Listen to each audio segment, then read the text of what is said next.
All right. Welcome, welcome. We're going to go ahead and get started. Welcome, everybody, to another edition of the Wisconsin Veterans Museum Book Talk. My name is Mackenzie Hess. I'm one of the education team members here at the Wisconsin Veterans Museum. I'm filling in today for education specialist Eric Wright. We'd like to thank the Wisconsin Veterans Museum Foundation for their continued support for all of our free virtual programming, from our book talks to movie discussions and to trivia nights. Support for the foundation comes in the memory of Pat Finley, so thank you to the Finley family. For those of you who are joining us today, we do have all of our security features enabled, so you will not be able to use video or audio. You are able to submit questions to the presenters via the chat. You can send those questions straight to me. I'll take those questions and put them into a slide deck that'll bring up at the end so that everybody can see the questions as the presenters are answering them. Since we are talking about the National Guard today, I wanted to share that the National Guard's 388th birthday is this week, Friday, December 13th. On that day in 1636, the first militia regiments in North America were organized in Massachusetts. So without further ado, let me introduce our presenters today. They are author Mark D. Van Ells and special guest Florian L. Vital. Our author, Mark Van Ells, is a professor of history at Queensborough Community College at the City University of New York. He received his PhD in history from the University of Wisconsin-Madison and is a native of the Badger State. He's the author of America and World War I, A Traveler's Guide, and To Hear Only Thunder Again, America's World War II Veterans Come Home. Captain Florian Vital is the command historian of the Wisconsin Army National Guard. With a master's in military history, he has deployed twice to Afghanistan and published extensively on military history. So on that note, I am going to turn it over to Florian to kick us off. All right, thank you very much for the introduction there. Let me share the screen very quick, and I think you should see it now. As Mackenzie said, I'm the command historian of the Wisconsin Army National Guard. Thank you very much for the opportunity to present to you what the Wisconsin Army National Guard is working on currently, and hopefully it will also give you a better idea of when Dr. Van Ells discusses part of his book, so some of the locations and then some of the people and their actions. So first of all, of course, I have to start with this little disclaimer that the views and the opinions that you might or that I might express during this program do not necessarily represent the official policy and position of the Wisconsin National Guard, Department of Defense, DoD, U.S. government, and then some of the appearance or the reference to any commercial products or services do not imply the constitute Wisconsin National Guard, U.S. Army or DoD endorsement of those products or services. So with that out of the way, let me start the presentation with a couple of quotes here by Brigadier General Adio Soccaro. So at the end of September of this year, I had the chance to travel to Buna, Papua New Guinea, which we'll be hearing from me in quite a bit, both with Brigadier General Soccaro, who is actually the current Wisconsin Air Guard Chief of Staff, as well as Sergeant Nicholas Huffen. And he's an infantryman from the 127th Infantry Battalion from the 32nd Infantry Brigade Combat Team, which of course is today's Red Arrow, part of the Wisconsin Army National Guard. And you will see during this presentation that Papua New Guinea and Wisconsin really has a bond that goes back to 1942, and this bond is very important, especially in today's geopolitical environment in the Indo-Pacific theater. You can see in the first quote, there's no substitute for relationships. And that is exactly what we were doing while we were in Buna. We were collecting some of the film and drone footage for the documentary that I'm currently working on. And Wisconsin has a state partnership program, if you haven't known that, with Papua New Guinea since 2020. And there are regular subject matter expert exchanges between the Wisconsin National Guard and the Papua New Guinea Defense Forces. And this is the reason, of course, why documentary project as what I'm working on currently makes sense. And then, of course, also the history of the Battle of Buna is really still actionable today, meaning that there are many lessons that can still be learned or rediscovered today. And by looking at this battle combined with modern doctrine and some of the current challenges that we are facing today, there can be a changed behavior, hence actual lessons learned when it comes to leadership, doctrine, logistical issues in such an austere environment. And the list really goes on of what can be learned from there. And of course, once again, it brings together the Wisconsinites and the people of Papua New Guinea. And it's really a great cultural exchange. And there are many stories that I could actually share, but of course, we won't have time today for those. All right, so real quick about the documentary itself. It's going to be a 60-minute documentary, which is they're working together with Army University Films out of Fort Leavenworth, Kansas, and it will really tell the story of the men of the 32nd Infantry Division at the Battle of Buna. And we're going to utilize several different first-hand accounts of the veterans that they left behind in interviews, and then we combine that with a modern jungle warfare doctrine.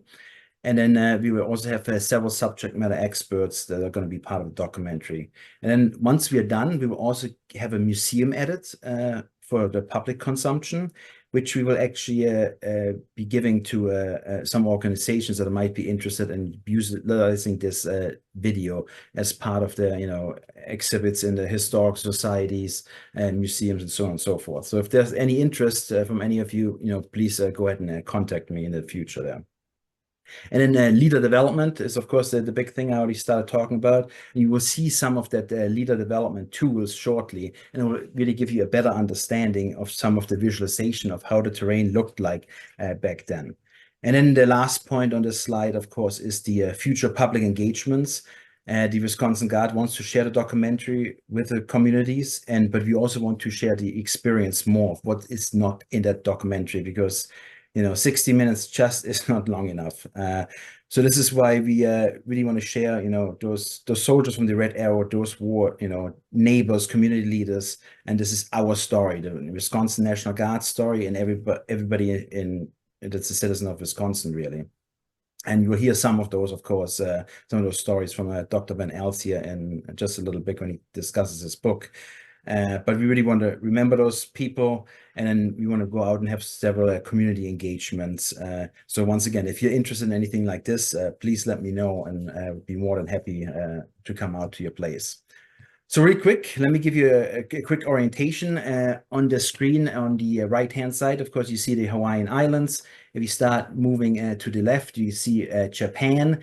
And then you go down south, you will see New Guinea. There's going to be two towns there, Port Moresby. This is, of course, the capital of Papua New Guinea, and then Buna, which is on the northern shore of Papua New Guinea. And then south of that is, of course, Australia. And then the red line that you'll see on this map is really the sphere of influence of Japan back in August 1942. So with that in mind, especially Port Moresby and Buna on this map, let's go to the next map right here. Close up, Port Moresby down in the bottom. And then, of course, you start going up. You see the Kokoda, that is where the Australians did the Kokoda trek. Then in the area of Popondana and Sanandana, that is where there's Buna located. Once again, a little bit close up. So this is what I'll be talking about mainly when it comes to this presentation. So the 2nd of 126th was one of those units that had to go over the Owen Stanley Mountains, which you can see right on this map of where they would be walking over in about 40 days. They would be leaving Kappa Kappa, sometimes known as Gabba Gabba, and going over the Kappa Kappa Trail. So the decision was made by General MacArthur to move over the Owen Stanley Mountains, and this is a picture from the government house. This is actually the location where he was located at, and that's where he made most of his decisions from. So once again, trying to visualize of where he was when he made those decisions. So beautiful view of Port Moresby. And you'll see the men of the 32nd didn't have too much love to to share with General MacArthur, but that is what he saw. And then this, of course, is Gabba Gabba, where the Kappa Kappa Trail began. Here you can see flying over the Owen Stanley Mountains. That gives you a little bit of an idea of how the environment looks. Once again, very austere. It was austere back then, and it's still austere nowadays. Over the Owen Stanley Mountains is by plane, which is about 35-minute flight. Here you can see where the 126th, 2nd Battalion, after they crossed over, did one of their quick river crossings. And here you can actually see Sergeant Huffen going over that small river. Once again, when we were over there in September, we really wanted to experience to some extent of what these soldiers experienced during that time frame. And if you've been in the office for quite some time, like some historians, as we might all know, hence me, it's quite a problem. And you can also see, by the way, we always have the patch on from the 32nd, actually a patch from World War II that we wore for that occasion, and while we were over there. Real quick scheme of maneuver over here. So we first have on the northern part, you see the Sanananda Point.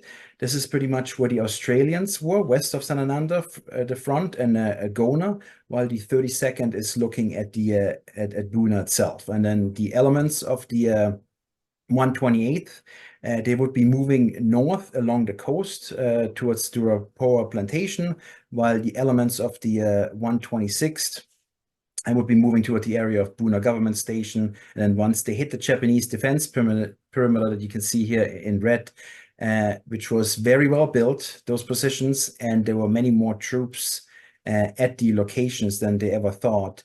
The attack pretty much came to a halt, and it would be from November 1942 until January of 1943 before they would be able to secure the AO itself. Here's a Japanese Buna defense plan. What you can see on there is, of course, the imagery of where they thought all the defenses would be. And this is the place where we're going to start looking at mainly, which is the government gardens and the triangle. And you can also see just above that, Chiropa Point as well as Buna Mission. Just keep that in mind. This is now a close-up. Once again, we see the same kind of things, a PowerPoint, a Chiropa Point, Buna Mission, down over here, Government Gardens, and the triangle. And we utilize this for virtual staff rides. As you can see, the icons are moving this way. We would discuss of where the troop movements would be. And now we have actually some people, when they talk about doing a virtual staff ride, they have this kind of Google Maps.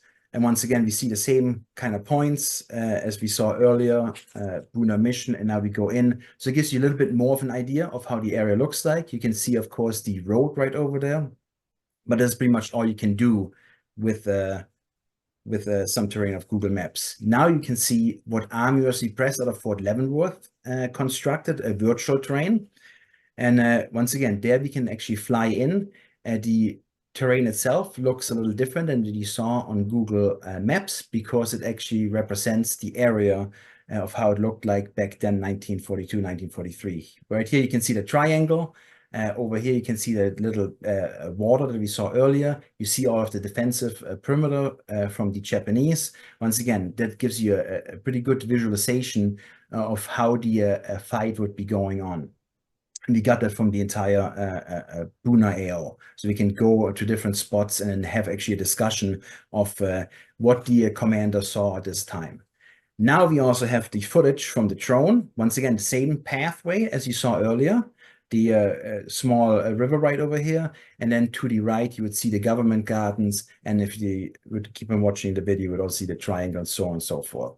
So that, once again, it's all about visualization. And then, of course, on the ground right now, when people have to move across, they still move across some of those rivers. That is the small river that we saw on all of the previous slides. And here, just to once again give you an idea of how the terrain looked like, this is going over to Butcher's Corner. So this is kind of things you would have seen and experienced. You can only imagine being out there for months at a time and actually fighting. How hard that would be those triggers. Real quick, this is the area we were. We're now going to move across to the eastern part, and we're going to end up right over here. Once again, this gives you an idea of how the area looks like today. You can see all kinds of craters still today. This is our vehicle moving over to the eastern part along the old airstrip. And then we would end up at the closer Durapor plantation. And then over in this place, you can still see some of those defensive positions from the Japanese. When we went over there in September, we were actually told that there's probably no white guy has been there since about 1944, 1945. But you can see of how well those positions are preserved, that many years later. And here, of course, you can see me walking through. Of course, there's still some unexploded ordnance out there, but it is pretty interesting if you take a look at that. And let me just fast forward real quick. Here you can see, for example, the machine gun links that are still over there. So, I mean, obviously heavy fighting occurred over there.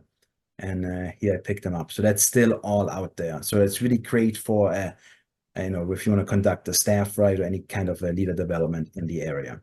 All right, that is it for me. Once again, I thank you for your time. If there's anybody interested in having me come out for some kind of a community engagement, or if you have anything in regards to the 30-second history, in regards to pictures or film, please contact me, and it would be great to hear from you. Thank you very much.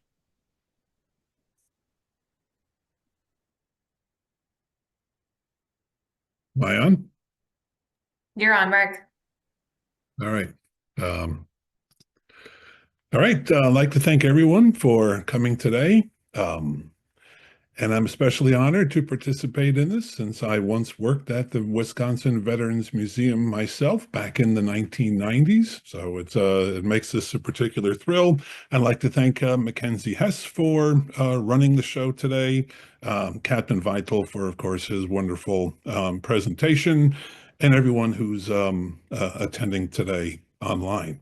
I'd like to talk about my recent book, Red Arrow Across the Pacific, the 32nd Infantry Division during World War II. The 32nd Division is probably something that's familiar to many, if not most people who live in Wisconsin today.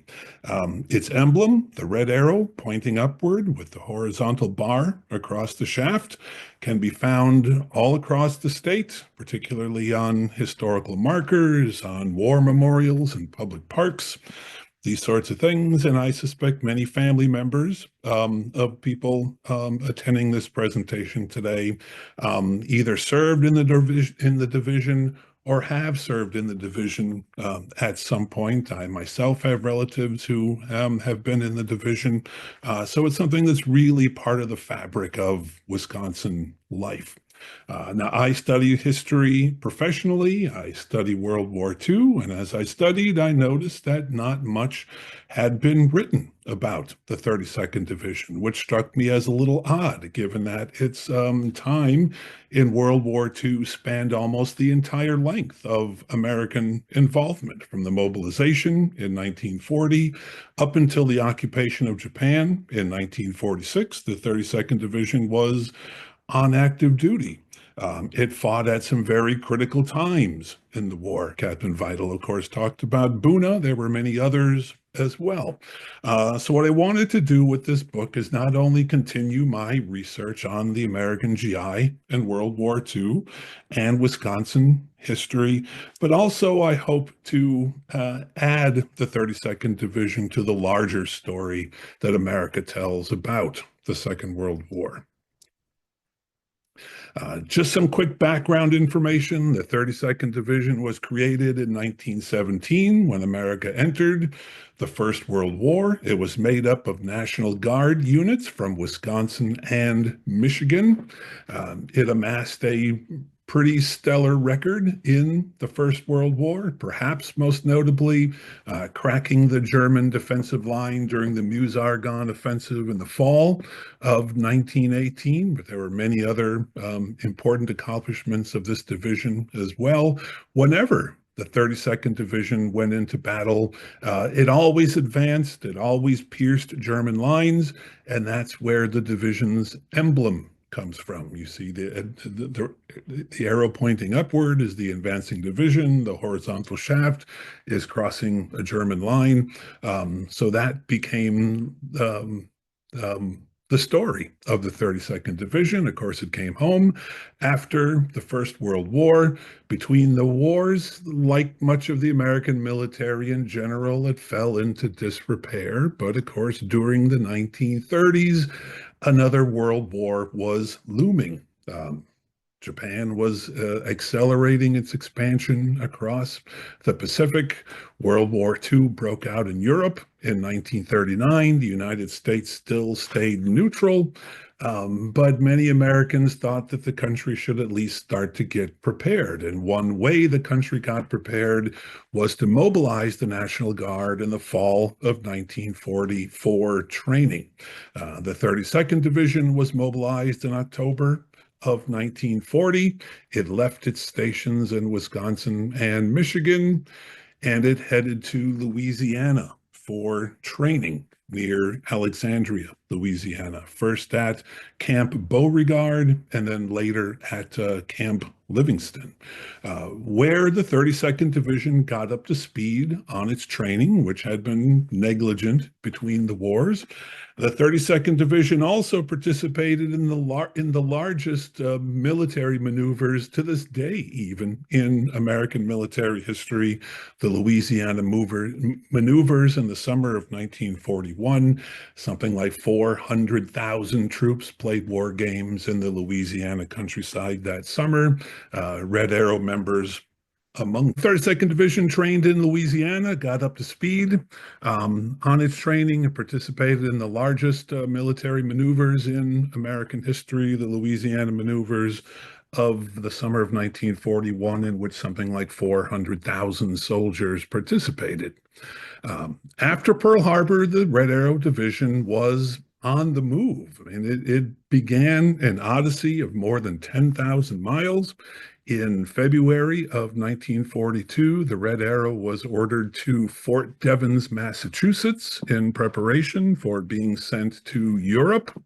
After it got to Fort Devens, the division had its orders changed, and it ended up being slated for the Pacific. So they got on the railroad, and they went all the way across the continent, ended up in California, shipped out from San Francisco in April of 1942, and in a weeks-long ocean voyage, finally landed in Adelaide, Australia, in May of 1942. By this time, most Red Arrow members had traveled more than most people would in their entire lives, and the war is just getting started. In Australia, the division received more training, although perhaps not the kind of training it needed. There seemed to be little training specifically for jungle warfare, even though it was very clear now by this time that the division was destined for combat in the South Pacific.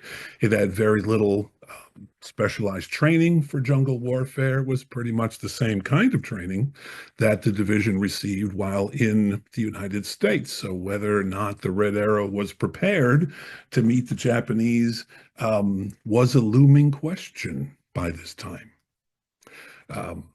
As Captain Vital noted, the division arrived in New Guinea in September of 1942. Much of the division and the first elements of the division arriving by air, which was something that was really new to warfare at the time. Captain Vital talked about the passage over the mountains, over the Kappa Track, how difficult that was. Getting to the north side of the island in particular was a great challenge to meet the Japanese. Here again, aircraft came to the rescue. Airfields were constructed on the North Shore. Infantry troops came in by air, and the division was ready to meet the Japanese. As Captain Vital noted, the Japanese were stationed on 3 main areas on the north coast of New Guinea, at Gona, at Sanananda, and at Buna. Gona was the The Australians handled that pocket. Some Americans in the 126th Infantry Regiment, mostly Michigan troops, were at San Ananda with the Australians. And the Americans themselves, the 127th and 128th Infantry regiments, mostly Wisconsin soldiers, had the task of attacking Buna. Now, we saw the film footage from Captain Vital. I don't think we need to get into the details of the battle. Suffice it to say that highly spirited but inexperienced American troops came up against well-armed Japanese veterans for the first time. This was the baptism of fire for the Red Arrow Division, the term that is oftentimes used to describe the first combat, and it didn't go very well at first. Not only were the soldiers inexperienced, but they did not have the kinds of weapons that they needed to be able to punch through those very formidable Japanese defenses. Once tanks arrived in December of 1942, that proved to be a very important breakthrough. And by January of 1943, the Red Arrow and its Australian allies had prevailed at Buna, but it was a very, very costly victory for the 32nd Division. After Buna, the division returned to Australia for rest and reorganization. It was re-equipped, and now that American industrial capacity is beginning to ramp up. The division gets better equipment than before. Now that the U.S. Army has more jungle fighting experience, it gets better training than it had before. Replacements come in to take the place of many people who left the division as a result of disease, injury, or death. And as you can see here, First Lady Eleanor Roosevelt paid a visit to the Red Arrow as well, an event that made national headlines in 1943.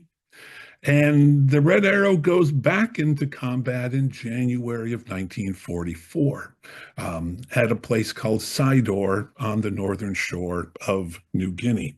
This was part of a larger Allied offensive in the South Pacific called Operation Cartwheel.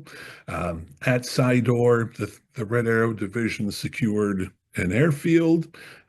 It began construction of an important naval base. It also attempted to stop Japanese troops who were withdrawing from an Australian advance. It tried to stop them, not always successfully. Thousands of Japanese soldiers managed to bypass the Red Arrow Division, but this was the first combat operation that the division experienced since Buna. A few months later, American forces are now beginning to leapfrog across the Pacific. General MacArthur, he's leapfrogging across the northern shore of New Guinea. The next destination for the Red Arrow Division is a place called Aitape, where they first reached in April of 1944. Here again, the goal was to seize and protect a vital airfield on the northern coast of New Guinea. The division also sent out a covering force, it's sort of a tripwire, to guard against any Japanese forces that might try to retake the airfield. In July of 1944, the Japanese, in fact, do attack this covering force, leading to the sharpest battle that the division had seen yet since Buna.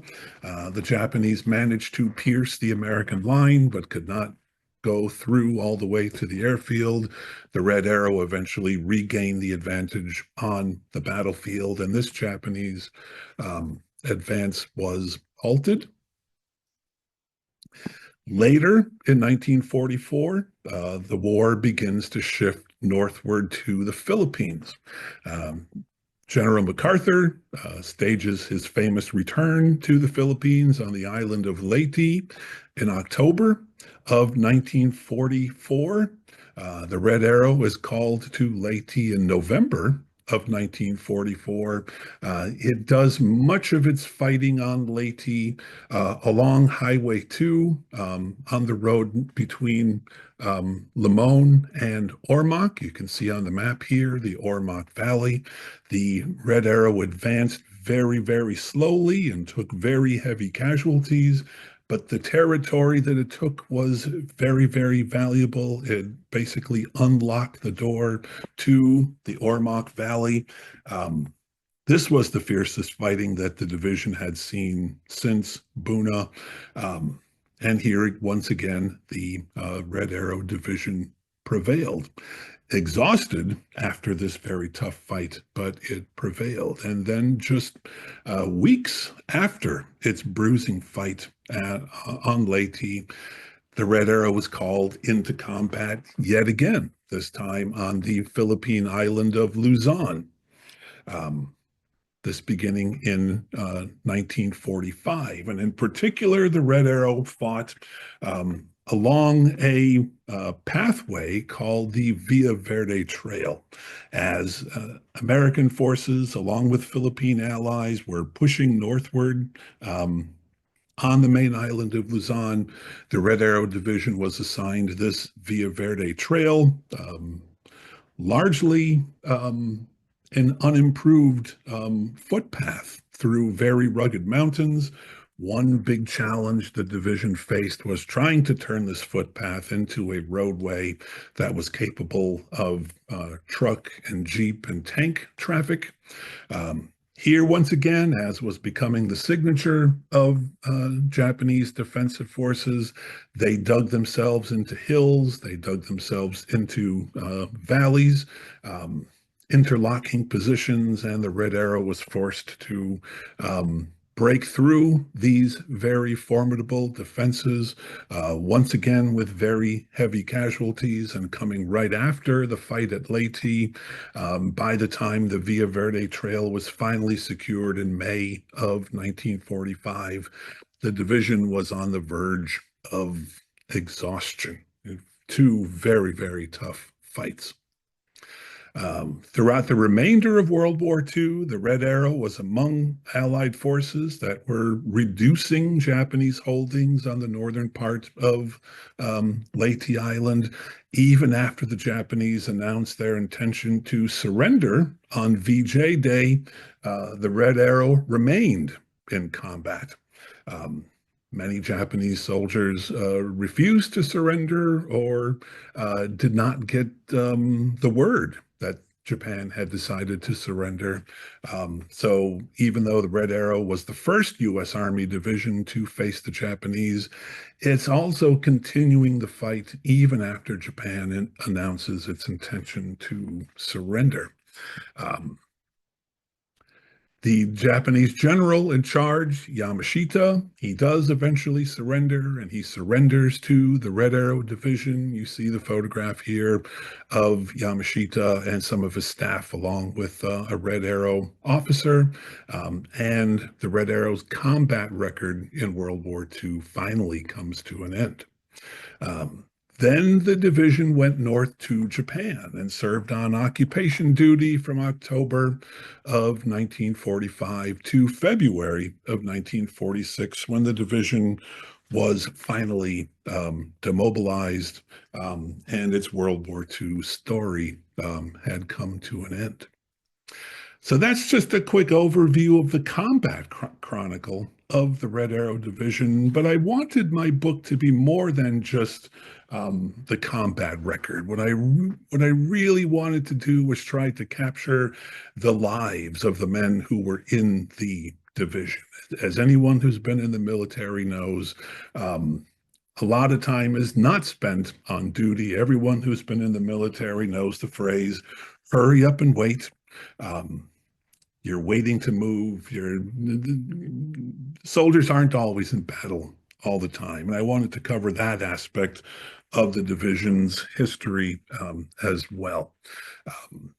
When soldiers were off duty, sometimes they did not always, let's just say, behave in an exemplary way.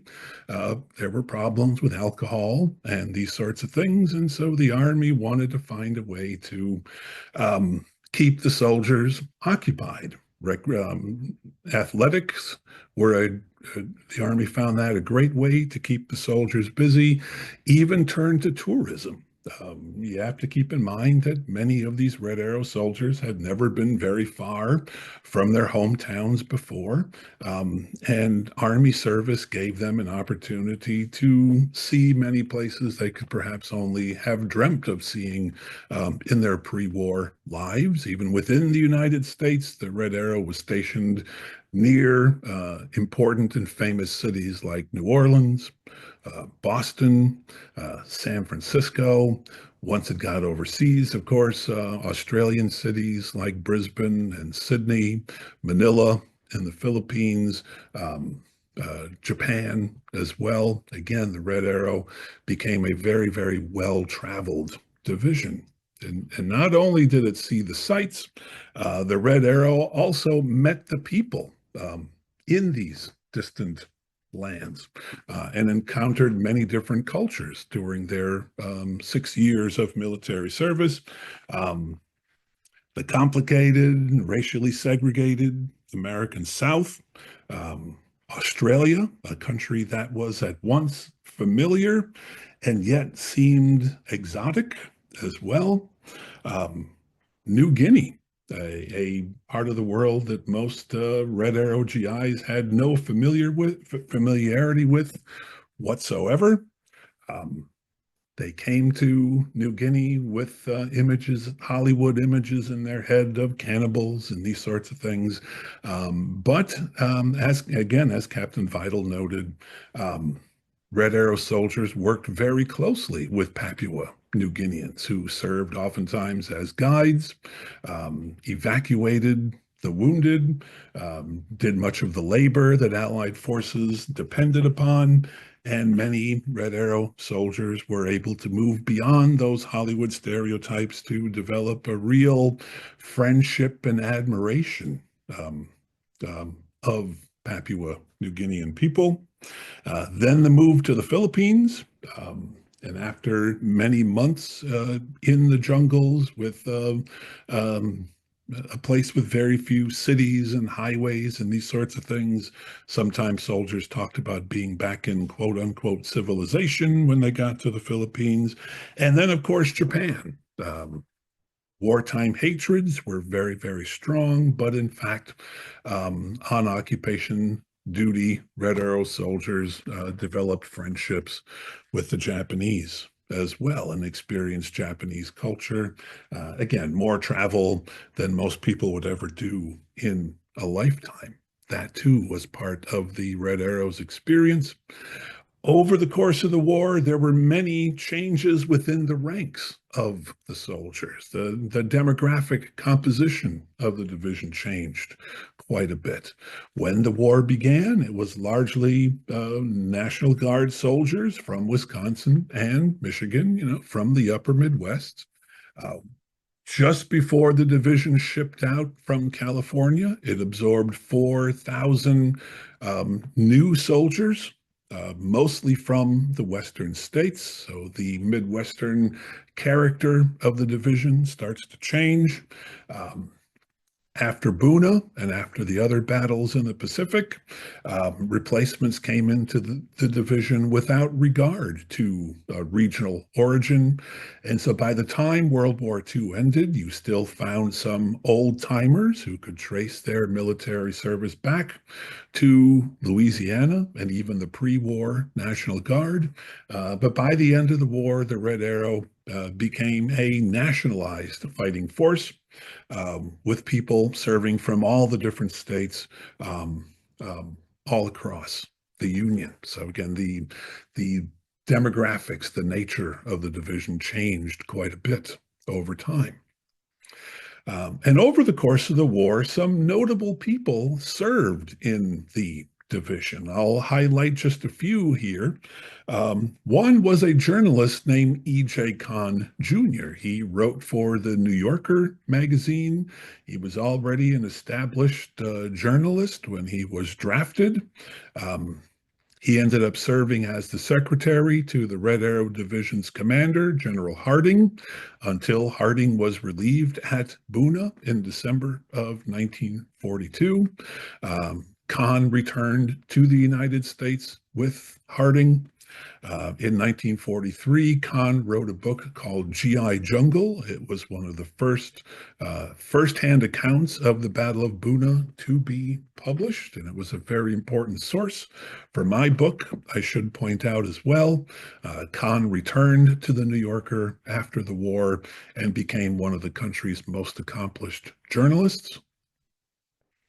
Another very important figure in the Red Arrow Division was someone named Hermann Bacher. Bacher was born in Germany, and he also happened to be a communist. He immigrated to the United States. He went to Spain to fight the fascists in the Spanish Civil War, then returned to the United States when the fascists prevailed in that conflict. And shortly after Pearl Harbor, Bacher showed up at a U.S. Army recruiting office wanting to continue his fight against fascism. Sergeant Bacher led a very important advance against the Japanese at Buna in December of 1942. For this heroism, he gained national fame. Stories of Sergeant Bacher were splashed across newspapers all across the country. He perhaps became the most famous person in the Red Arrow Division during the war years itself. And when he was killed in the Battle of Leyte, and he died on Christmas Eve of 1944, his death also made national headlines, as you can see from the images on the screen here. After World War II, of course, came the Cold War. Communism was already something not very popular with the vast majority of Americans, even less so during the Cold War. And Bacher's story was sort of left out of the Red Arrow's story. But I think, regardless of what people might think about his politics, he was a very important figure in the division. His story is also that of the Red Arrow Division, so I reinserted him into the narrative. Some people served in the ranks who, after the war, would later become notable people. One, for example, was a member of the 128th Division named Raymond Dassman. After the war, he would use the GI Bill to go to the University of California. He would go on to become one of the most important environmental scholars in America after World War II, noted in particular for his theories on sustainable development. Another very important figure who served in the ranks and later became noted was someone named John Rawls, who left Princeton University to serve in World War II. He too was assigned to the 128th Infantry Division. He joined in New Guinea. He fought in the Philippines. After the war, he too would return to college on the GI Bill, and he went on to become one of the most important figures in philosophy, not just in the United States, but in the field in general. His work was internationally recognized. Anyone who's had a philosophy class in history or philosophy class in high school or college is very likely to have come across Rawls's work. His most famous work was something called the Theory of Justice, published in 1971, arguing that the equitable treatment of all people should be the basis of law and government. He was also critical of the firebombing of Japan and the atomic bomb after the war, but he's a towering figure in the world of philosophy today. One other person, another from the 128th Infantry Division, was a soldier named James Myers, who came from a family in Philadelphia involved in the entertainment industry. By the end of the war, he served as a morale officer in the Philippines and Japan. After the war, he returned to Philadelphia, continued his work in entertainment, and in the early 1950s, he co-wrote a song under the pseudonym Jimmy DeKnight. The song was called Rock Around the Clock, which I suspect many people are familiar with, and it helped to launch a new popular culture genre called rock and roll that would dominate popular culture in the late 20th century. So these were people who served in the division and then later received great acclaim. So certainly there was an interesting mix of people in the Red Arrow Division, but I think we always need to keep in mind those men from Michigan and Wisconsin who formed the core of the organization and also formed the core of my book. It relied a lot on the memoirs, oral histories, letters of many of the ordinary people who served in the division. One person I relied on a lot was a young man from Oshkosh named Clarence Jungwirth, who wrote a memoir of his World War II experiences. He had joined for a little extra spending money during the Great Depression, was mobilized, went to Louisiana, New Guinea, eventually separated from the division after Buna because of lingering problems with malaria. Another very important source was a young man from Eau Claire named Roy Campbell, who signed up for the Red Arrow just before his mobilization in 1940. Fought in all of the important battles that the division participated in, all the way through to the very end. When it came to Yamashita's surrender in the mountains of northern Philippines in 1945, Roy Campbell was still with the division. He was still with the same company, Company B of the 128th Infantry Regiment, the only person to have served in that company throughout the entire war. His memoir, Kindling for the Devil's Fires, was also a very important source for my book. So there were many, many fascinating stories that I came across as I was researching this book. The 11 members of the Red Arrow Division received the Congressional Medal of Honor, America's highest military decoration. Almost all of them were posthumous awards. The first two men to receive the award both received it from action at Buna, and in fact, both on the same day, Christmas Eve of 1942. Elmer Burr of Neenah, a grenade came into his position. He lay his body over the grenade, took the brunt of the explosion, saved those around him from almost certain death. On the right is a young man named Kenneth Grunert, who was a football star in Jefferson, Wisconsin. On Christmas Eve of 1942, he was attacking a Japanese bunker, throwing grenades through the slits of the Japanese bunker. Apparently his football skills paid off until he was finally shot dead, but helped the Red Arrow advance on that day. So there were 11 members of the division in all who received the Medal of Honor. The human toll on the Red Arrow Division was quite significant.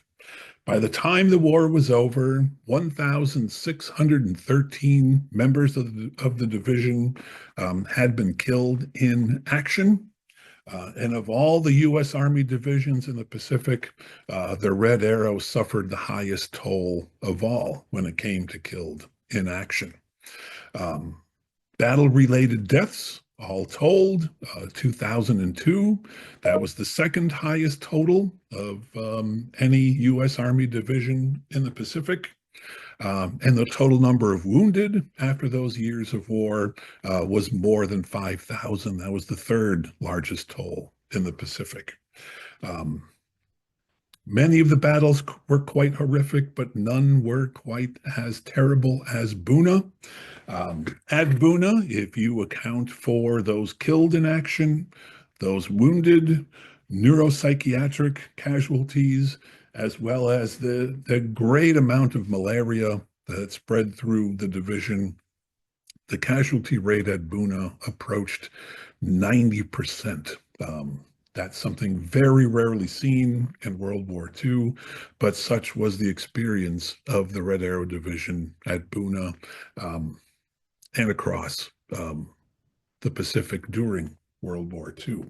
A few firsts and superlatives. The Red Arrow Division, all told, served 654 days in combat. That's the highest number of days in combat of any U.S. Army division during the Second World War, and by quite a bit, I should point out as well. In fact, so far as I could tell, no Marine division served as many days in combat either. So this was the highest total in the U.S. Army and probably in the U.S. military. The Red Arrow Division was the first U.S. Army division to fly into a combat zone in New Guinea. A few other firsts as well, some that might not be so important. The Red Arrow Division was the first to use a flamethrower in combat, for example. A few experimental models had been brought up to Buna, didn't often work very well, but by the time World War II was over, the flamethrower was part of the standard equipment in combat in the Pacific, and the Red Arrow were the first to use those. The Red Arrow Division was the first U.S. Army division to take on the Japanese. The Marines, of course, at Guadalcanal began fighting them somewhat before the Red Arrow Division, but in the U.S. Army, the Red Arrow were the first to meet the Japanese, the first also to defeat the Japanese in battle. So again, this was a war record that was stunningly impressive. A record that deserves a lot more recognition, a record that deserves to be part of the narrative of the war in the Pacific. And so I wrote the book hoping to bring to light many of the sacrifices and the lives of those who served in the Red Arrow Division. There, of course, is a lot more in the book. There's only so much I can cover in a presentation like this. If you'd like to attain a copy of the book, it is available for purchase through the Wisconsin Veterans Museum gift shop, and you can also order it through the Wisconsin Historical Society as well. And I would like to thank everyone for attending today. Thank you very much. Mark, thank you so much. Mm-hmm. We do have a couple of questions that came in the chat. I'm going to go ahead and share my screen so that everybody can see those questions. We have time for a few. So I will get that up. All right. Can you see my screen? Yes. Awesome. All right. So our first question, where in Louisiana did they train? They were based near Alexandria, Louisiana. This is in the central part of the state. It's right along the Red River. This was an area that the U.S. Army wanted to turn into a massive training zone. The weather allowed for year-round training, and yet it was also an area with woodlands and things that the Army expected to fight in, they expected to see in Europe. So Camp Beauregard is just, I think, 5 miles north of Alexandria. Camp Livingston, where the division then moved, a much better camp, was about 5 miles north of that. There was also Camp Claiborne. There's Camp Polk is now, this continues to be a U.S. Army post. So there were thousands and thousands of soldiers who were stationed at these various training bases in Louisiana. The Red Arrow were among the first, but this was in a very important training area throughout the Second World War. Our next question, do the battle-related deaths include KIAs? Battle-related deaths would include such as people who died of wounds. KIA, killed in action, would be those who were actually killed in the fight itself, but oftentimes wounded soldiers are evacuated and often don't survive their wounds as well. So that mostly refers to people who died after being evacuated, maybe in the days, even weeks and months later. I mean, people sometimes received horrific wounds and might die months and months later. Okay, the next one, do you know where Company 1 of the 128th was compared to Buna in early in December of 1942? Oh, Company I, if I knew what town that was, I might be able to tell you. I can tell you generally about the 128th Infantry Regiment. It mostly fought along the coastline. So it attacked the Duropa plantation and fought along the coastline. And then this is where the tanks busted through the Japanese bunkers. And then they started to penetrate farther westward towards Buna itself, and eventually linked up with other Americans and Australians. We can't forget our Australian friends either. So Company I, offhand, I couldn't tell you exactly where they were, but in general, they were at Buna on the sort of eastern end of the front, mostly along the coastline.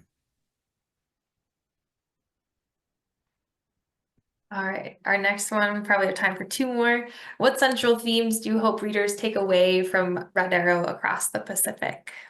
Yeah, I think the central themes is I want people to understand what it's really like to fight in a war. We sometimes have these Hollywood images in our head of what war can be like. And, when you read through soldiers' narratives and their descriptions, they oftentimes will tell you, and they write sometimes quite specifically, it's not John Wayne, right? When those first bullets come through, so I'm told, I've never had the experience myself, but it's a life-changing thing. And there's certainly the heroism involved in it. I certainly tried to capture that in the book, but also the sheer terror, the fear. These are also parts of the emotional experience of combat. So when we send people to go fight, sometimes we have to do it, but we need to understand what that really means, when we make that decision. So I wanted to try to capture that experience in the book. And as I noted before, try to get the Red Arrow Division to be part of the larger narrative of the Pacific. Again, in my view, it's always been sort of neglected, perhaps because it's a National Guard division. And it wasn't at any of the famous battles in the Pacific, but it fought at very important times. Again, Buna was happening at the same time as Guadalcanal. Guadalcanal always overshadowed it. When the Red Arrow Division was fighting on the Villa Verde Trail, this is when Okinawa and Iwo Jima were happening, and those battles seem to have become more famous. But the Red Arrow was fighting at the same time under the very same harsh conditions, and I hope to make them part of America's memory of the Second World War as well. All right, our last question. I'm going to go ahead to this one. So you did share several personal stories and accounts that you felt like were really impactful. How do you feel like those shaped the narrative that you created? Yeah. Um, As a historian, I have to take the big overview and give the narrative, give the overall story of what's happening. But I always tried to keep in mind that these were real people who were experiencing these battles, or for that matter, experiencing, a trip to Manila or whatever the case may be. I always tried to make those firsthand accounts central. As I think I noted before, I in this book, I wanted to um, try to portray as best I could the way the ordinary soldier experienced it. So, anyone from Eau Claire or Oshkosh or Janesville or what have you, ordinary people like the rest of us were caught up in these big global events, oftentimes beyond their control. So I wanted to give their perspective on the larger story of World War II. Again, I always try to come back to the way ordinary folks like any of us might have experienced this event. Awesome. All right, I'm going to cap questions there. If I didn't get to your question, I apologize. Mark and Florian, thank you so very much for joining us today and for sharing your expertise on the Red Arrow Division. Mark, best of luck with your book sales. If you find yourself in Madison, please stop by the museum and say hi to us. This is our last book talk of 2024. We will be back in 2025 with many more excellent authors, so do keep an eye on that. You can look at our website, wisvetsmuseum.com, or our Facebook page, Wisconsin Veterans Museum, for those events to be posted. And with that, we'll see everybody again in 2025. Thank you so much for joining us. Thank you.